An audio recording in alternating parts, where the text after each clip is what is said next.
Carl and Liam here from Games, Brains and Head-Banging Life, gbhblofficial for short. Hopefully you've checked out our 13 Days of Halloween favorite horror movie endings video. We're now bringing you the second part, our least favorite horror movie endings. Something that was actually a lot harder than I expected, because it turns out endings like best are subjective. What I consider necessarily a terrible ending doesn't really mean that much in regards to, like, say, perhaps the favorite, because a bad ending doesn't necessarily always affect the experience of the movie. It could be a good movie and then the ending can be crap, but I'm not going to be like, well, the movie was terrible, that kind of thing. So choosing this was really hard. What I ended up going on the basis of was more the things that hurt me were just like often from movies I didn't really like anyway. Okay, that's an interesting way of putting it. Because for me, like an ending, I think is possibly the most pivotal part of the movie. It's the thing that the final shot or act of the movie is the thing that it's going to be like left with you, because everything that came before it, a bad ending, I think, can almost make you forget that that even happens sometimes. At least it can for me. If it's like really bad, it can like almost erase the good stuff that came before it. I can find it hard to look past a bad ending sometimes.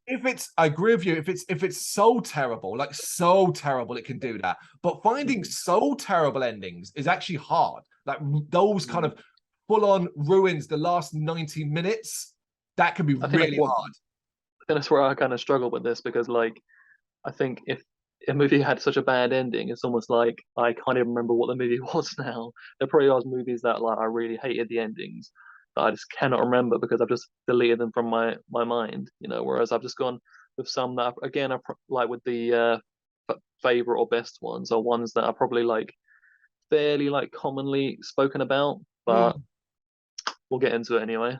Yeah, we'll get into it. I know I will start this one off with what is probably a more commonly accepted one, but I have two reasons why this is one of my worst endings. Two reasons. So I'm going to The Descent, but I'm choosing specifically the United States version of the film. Now, of course, us lovely people in the UK, we love misery. We love it. So we got the miserable ending, where she stays in the cave, where you see her in front of a cake, and it pans out to reveal that she's lost her mind. She's sitting in front of the torch, and she's being approached by the crawlers. Death awaits. And that is that. But of course, the US version, I apologize if you're a United States viewer who doesn't actually this apply to, but let's be honest, you got a different version because you're all scared and upset and, oh, we can't have that bad of an ending. So instead, the US got this version where she escapes the cave, gets in a car, drives away, and then we get a really shitty jump scare. And that's how your movie ends. And it's like, you guys suck. The second reason why that ending fucking sucks is because that's the ending that meant they could get away with making The Descent 2, which is such a bad movie and should never have been made. That's why The Descent US version to me is one of the worst, because that ending, original US ending, now thankfully it's not the ending I saw first time.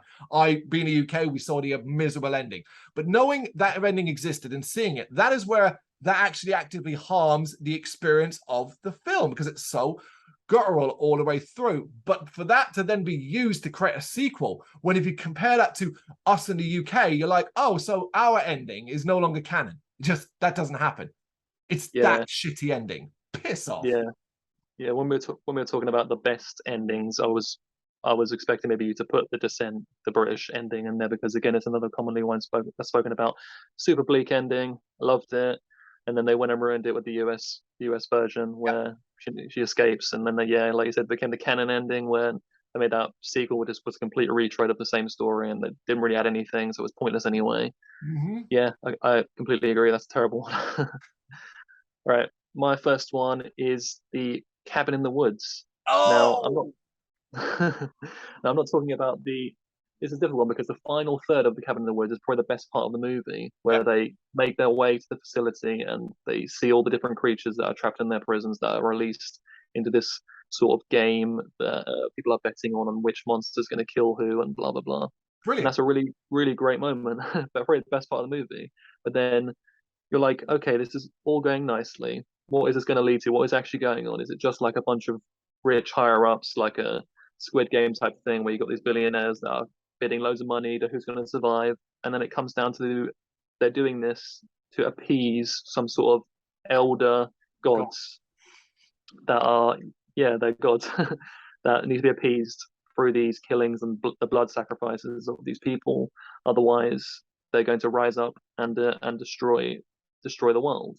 And that is essentially what happens, because the main girl in it, she doesn't want her um, friend who needs to be sacrificed to be killed, and she like stops the sacrifice from happening, and then the gods rise up and destroy everything.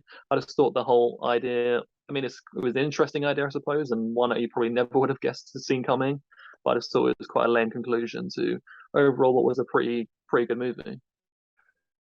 As soon as you said it, I was like, I knew you didn't even have to explain that you weren't talking about the facility and the unleashing of the monsters and the hilarity and amusement and enjoyment that comes from that extremely brilliant sequence. I knew exactly what you're talking about. If we were to ever to do a top 10 list of the most selfish horror movie heroines or heroes in the fucking universe, she might be number one.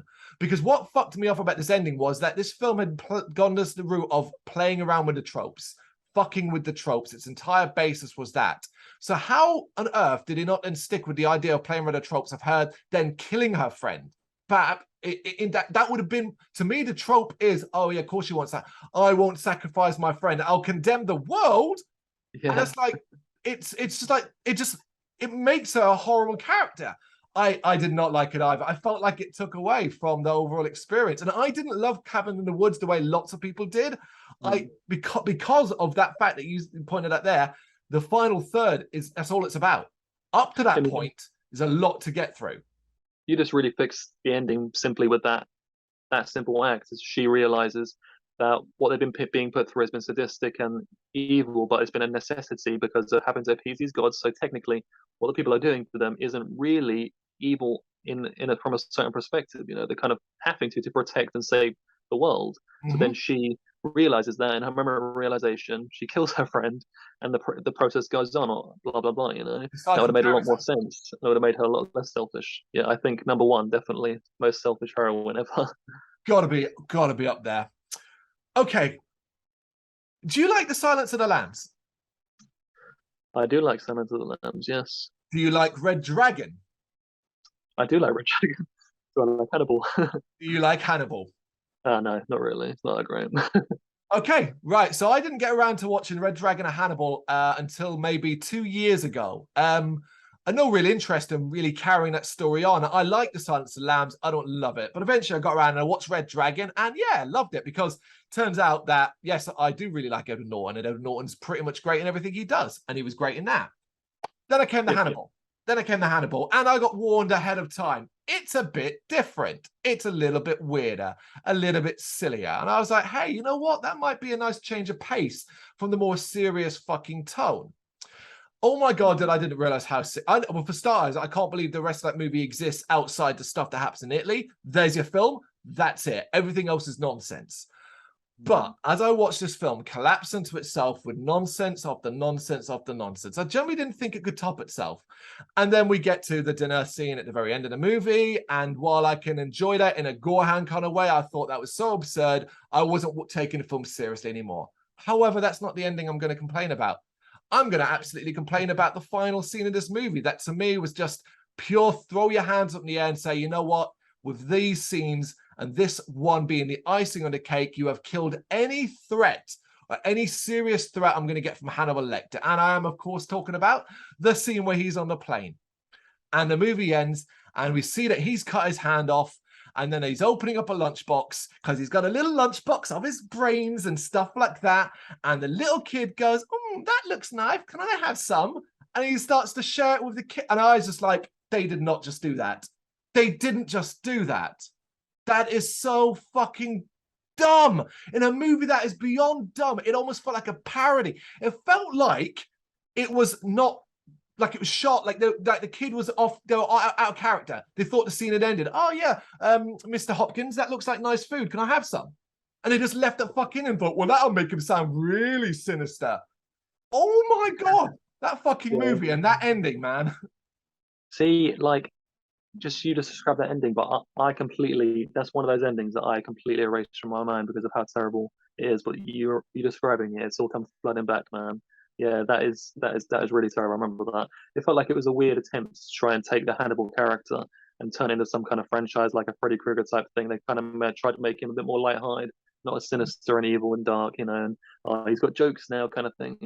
Yeah, no, I just pretend Hannibal doesn't exist. They tried to replace Jodie Foster with Julianne Moore, who's a good actress, but Jodie Foster is Clarice, and they've her and Anthony Hopkins had such great chemistry. That I think people don't realize that was really the magic of Silence of the Lambs, is they had such good chemistry, and when they took that away, it just like lost it all.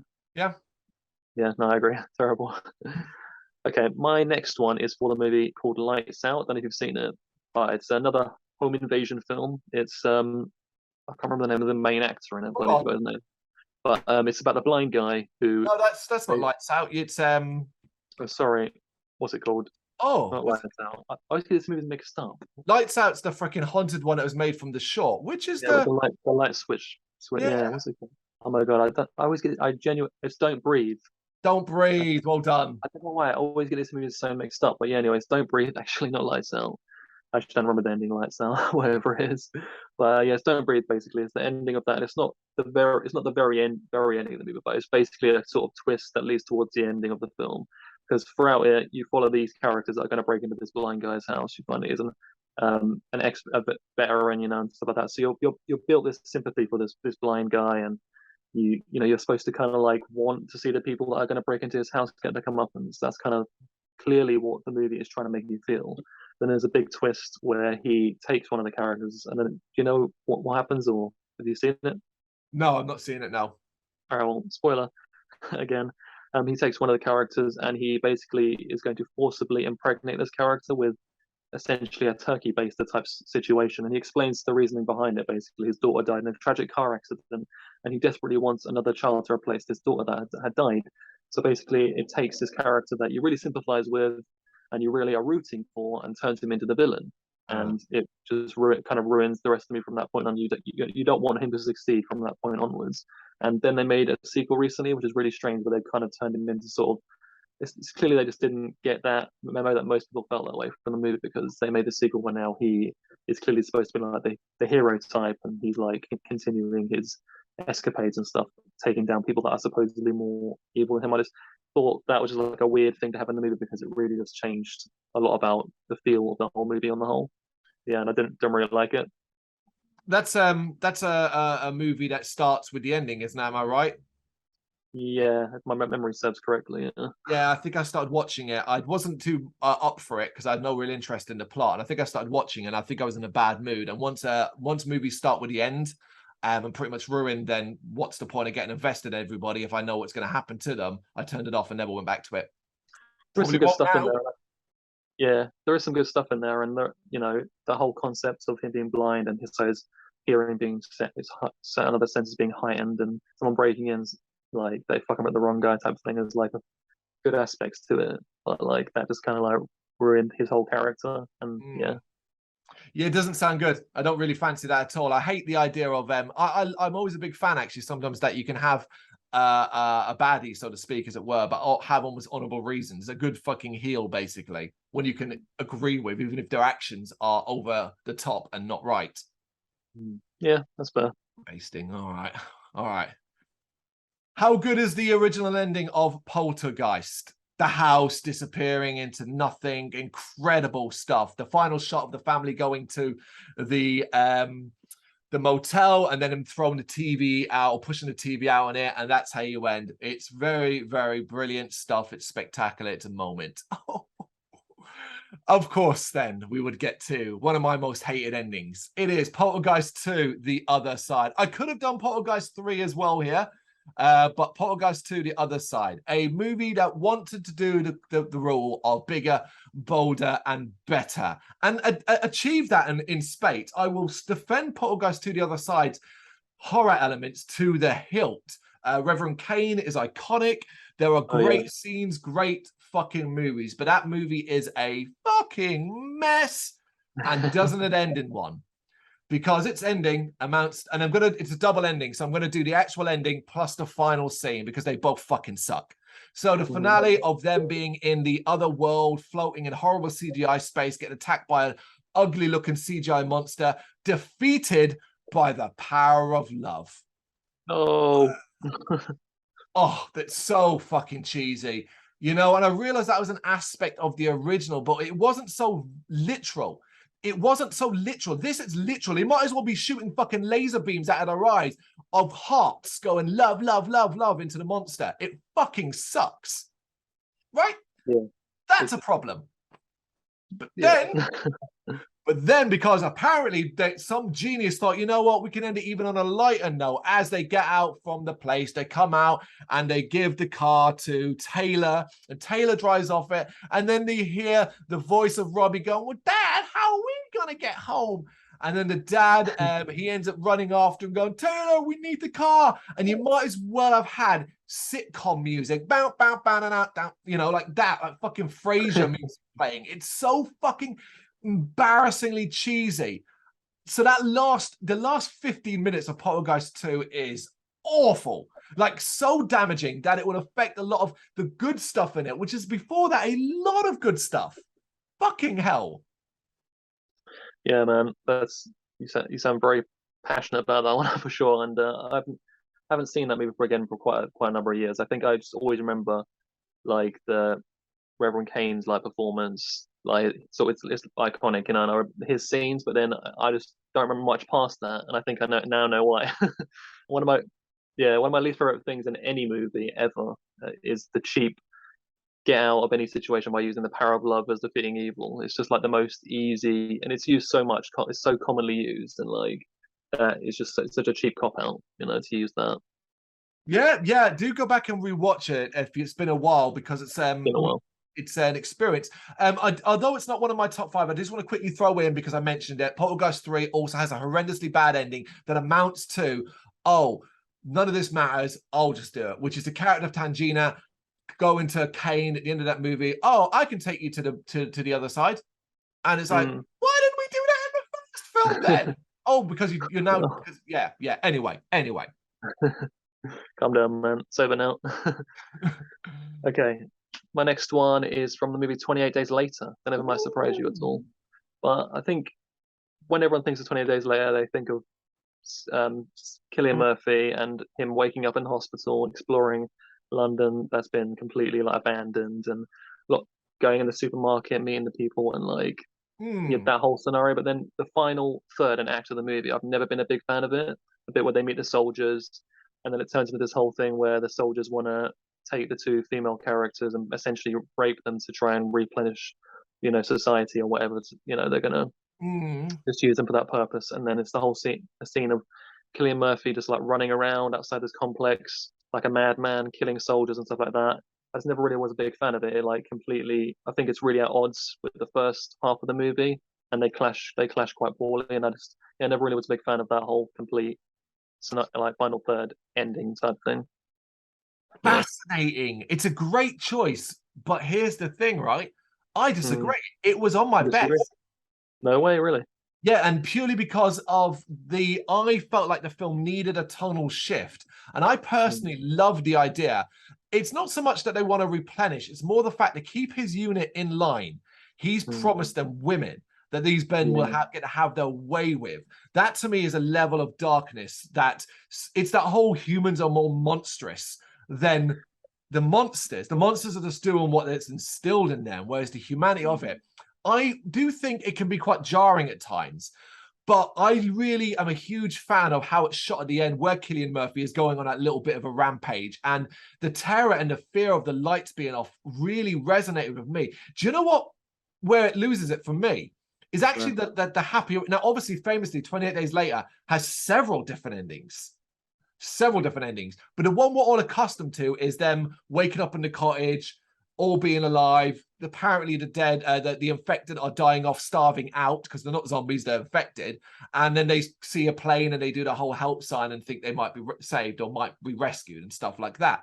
There's another ending. And a lot of this is just storyboarded now that I think should have been the ending, which is basically after he gets shot, he's taken to hospital. I think actually, no, this one was filmed. He's taken to hospital and they try and save him, but he ends up dying. And the final shot of the movie is them leaving him in the bed. And it's a full circle thing. He woke up in bed. He ends up in bed in hospital dead. I thought that would have been a That better seems ending. Yeah, no, that'd be a better ending. But yeah, I just never really enjoyed it. I don't think it's supposed to be enjoyable necessarily Mm. what's happening and whatnot.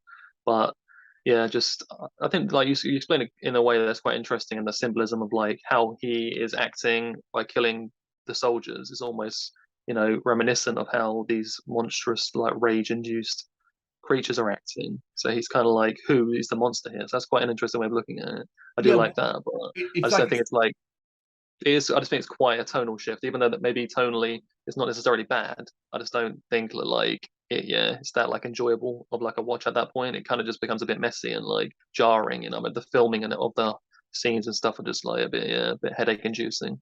oh, it really is, because also I'd agree with you in that as well. Like it suddenly puts its foot down on the gas, and rather than slowly ramping up, it feels like we go from 0 to fucking 80 in an instant, and that's not comfortable to watch. Maybe Yeah. again it's meant to be, but I don't know. Mm, It took me a long time to actually come around to enjoy it. I will admit that. Weirdly, I like the mm, ending of 28 weeks later a little better mm. because of what it implies with that final shot of Paris and the effect that Paris, yeah. that.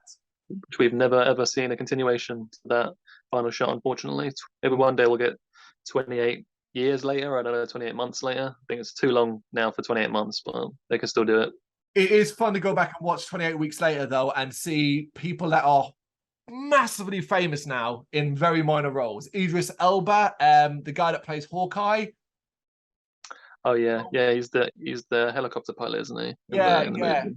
No, he's not the helicopter pilot. The guy from Lost is the helicopter pilot. What? Him. Um, Oh yeah, that's true. that guy. Michael. Yeah, that's it. Yeah, Michael. Yeah. Okay, right. Moving on. I've got two ones that are a bit out there, really, but it's only really just because I hate the movies overall to a certain degree. Urban Legends Final Cut. This is the second Urban Legends movie. Have you ever seen this? Probably, but I don't recall. I do remember the first one pretty well, but the second one not so much. Yeah, the first one was a cookie cutter. I know what you did last summer, Scream clone. Yeah. That had something fun about it. The second one is a cookie cutter slasher that was already dead in the water before it even started, because by then slashers had already jumped the sharks. I believe by that point we'd had Scream 3, and that was pushing its limits. So basically, killer turns killer, is killing people on a campus, blah, blah, blah, blah, ends up being the drama teacher. Who gives a fuck? Didn't care, hated it, it's really dumb. However, the final moment of this movie is bafflingly infuriating. It makes no sense, and it just Mm, is so annoying because it's like, why did you do that? What nod is that? Who's sitting there going, oh, they're referencing the original movie? So the killer in the second film doesn't get killed. He gets arrested and ends up in a mental asylum. He ends up in, and he's being put, you see him being pushed down the hallway in a chair while he's out of it. And then mm, we zoom out to see the nurse pushing him is the killer from the first film. And then mm. she says to him, oh, I'm a big fan of your work. Yeah, that does ring a bell. What the fuck is that? What the fuck is that? That's pretty terrible. Hated it. In a movie that I hated from beginning to end anyway. It was just like a final icing on the cake of just, this is dumb. You put that doesn't even make any sense. And you put it in there to be like, oh, look, it's connected. No, it's not. That's not a connection. That's just, No, yeah. that's not a good connection. So you No. wouldn't recommend it then? Oh, God, no. I think, I don't even like the first Urban Legends that much.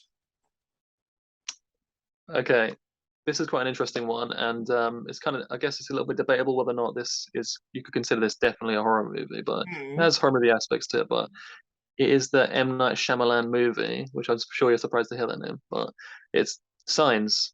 Have you Oh, seen Signs? Yeah. Okay, so I mean, this is a pretty well-known sort of twist in the conclusion of this movie, with the aliens and how they are defeated in the movie, and it's the whole water hurts the aliens thing, and it's, I don't know if it's supposed to be some sort of homage to War of the Worlds and how something that's like really basic that we consider like a common thing for humans to have around and consume and stuff like that would like hurt these outer worldly beings, but then they came to a planet that is primarily made of water, and that just seems like pretty stupid on their part, basically. Which for science has some other issues with it as well. Of course, it's an M. Night Shyamalan movie, so if you're not a big fan of his like filming techniques or the dialogue of his movies, the way he makes his actors act, things like that, you probably wouldn't like the movie. But it has some pretty good moments in it, like the scene when the alien steps from behind the bush and Joaquin Phoenix is watching it on TV. That's like a great moment, great like a jump scare moment. But yeah, the ending of Signs kind of just it's one of those endings, like I said, where you see it and it kind of like it damages a lot of maybe good stuff that came before it. Yeah. You could have chosen. I actually thought you were going to say The Village, because obviously that's quite another Shyamalan nightmarish ending one. But yeah, I mean, this has been well documented, and we'll just back it up with these words. It makes you use the comparative that initially sounds fair to the War of the Worlds, except the difference is the aliens didn't look at our planet and go, looks like they've all got colds down there. These aliens looked at our planet and went, well, water will kill us. And there's a lot of it there. Fuck it. They won't know what to do with it. Probably like a terrible comparison actually, because like you said, you can visually see from an outward perspective planet Earth, a lot of water there, but I guess maybe they didn't know maybe the planets they came from didn't have water, so they don't know water's dangerous. You could go from that direction, whereas like in War of the Worlds it's more of an invisible killer type thing. So yeah, who knows? But it's a pretty lame conclusion. Kind of felt like he didn't really know how to wrap up this story and how the aliens could be defeated in this situation. Maybe they shouldn't have been defeated, I don't know, but yeah, I mean, it ties into the whole thing with the little girl who keeps asking, just like an OCD, where she asks for glasses of water because she doesn't want. She thinks there's something in the water and she wants a glass after glass. So there's loads of glasses around the house. So I guess it kind of like ties into that type of thing. Quite interestingly, he's like laid the foundation there for it in some way, some kind of red herring or something. But yeah, it's just like lame way to defeat aliens. So, I thought the War of the Worlds thing, even though it's quite interesting, it's like still a pretty lame way to defeat the aliens, but that's just me. Oh yeah, of course. I mean, it's M. Night Shyamalan. It's one of the most overrated creators in the entire world. He's made literally maybe 2 good films or great films. Yeah, that's it. Yeah, be quite an interesting debate to have. Our favorite Shyamalan movies or least favorite. It would just be the same ones that everybody likes.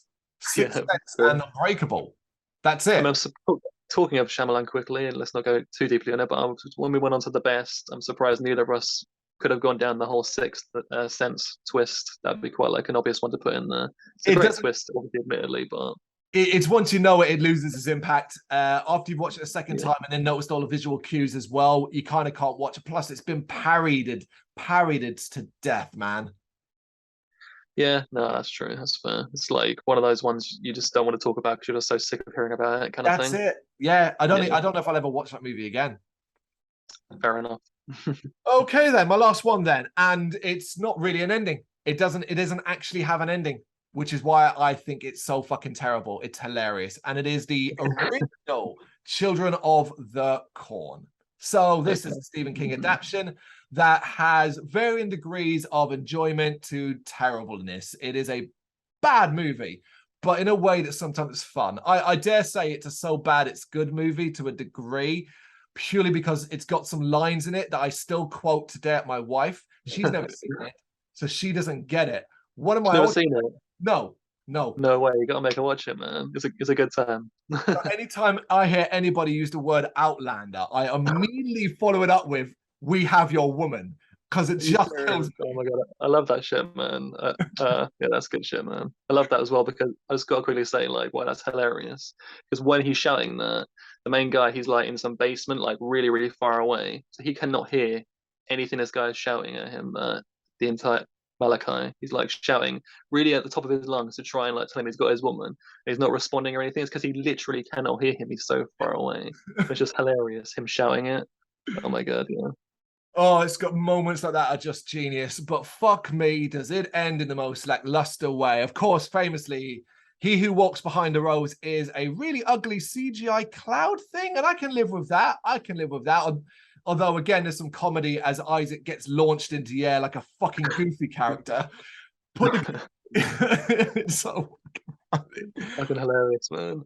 But after all of that is done, the adults and the 2 kids walk slowly back to the car, and you're kind of waiting for something to happen. You're waiting for maybe they get in, maybe there's a pithy line, maybe there's a jump scare, maybe there's something, and then the credits just start rolling.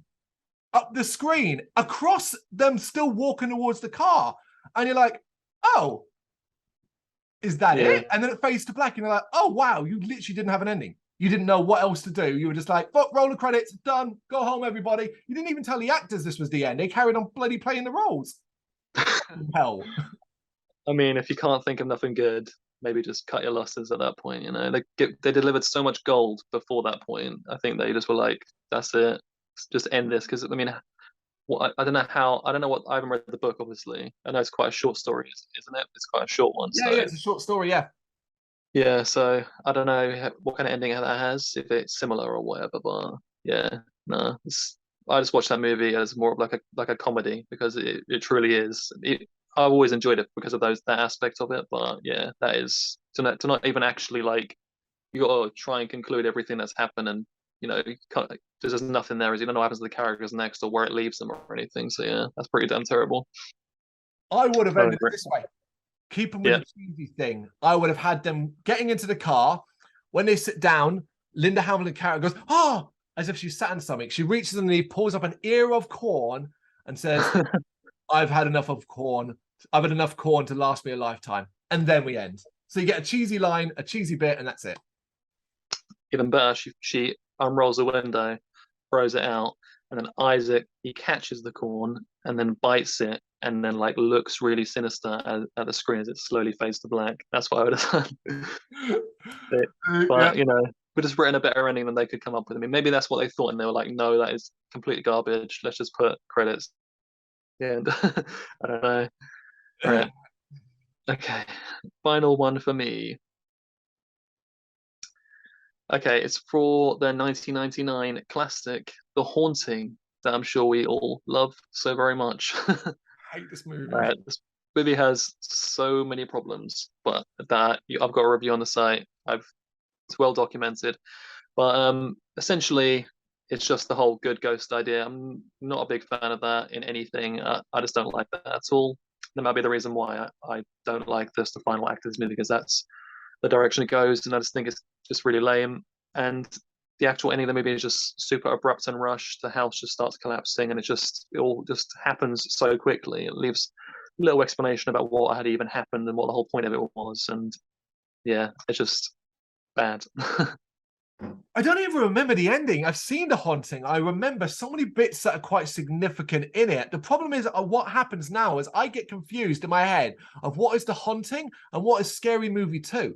Because I'm pretty sure they're interchangeable. That's very true.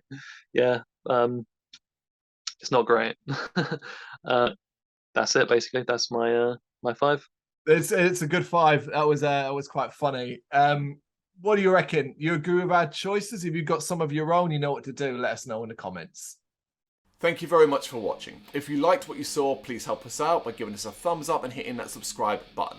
If you really liked what you saw, consider donating to keep the website and channel running by buying us a coffee via our coffee page or picking up some merch from our Big Cartel store. You can check us out on gbhbl.com as well as via our social media, Facebook, Instagram and Twitter, as well as listen to our interviews via SoundCloud, Apple Music and Spotify. Just search for GBHBL. Games, horror and heavy metal. What else is life for?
Thank you very much for watching. If you liked what you saw, please help us out by giving us a thumbs up and hitting that subscribe button. If you really liked what you saw, consider donating to keep the website and channel running by buying us a coffee via our coffee page or picking up some merch from our Big Cartel store. You can check us out on gbhbl.com as well as via our social media, Facebook, Instagram and Twitter, as well as listen to our interviews via SoundCloud, Apple Music and Spotify. Just search for GBHBL. Games, horror and heavy metal. What else is life for?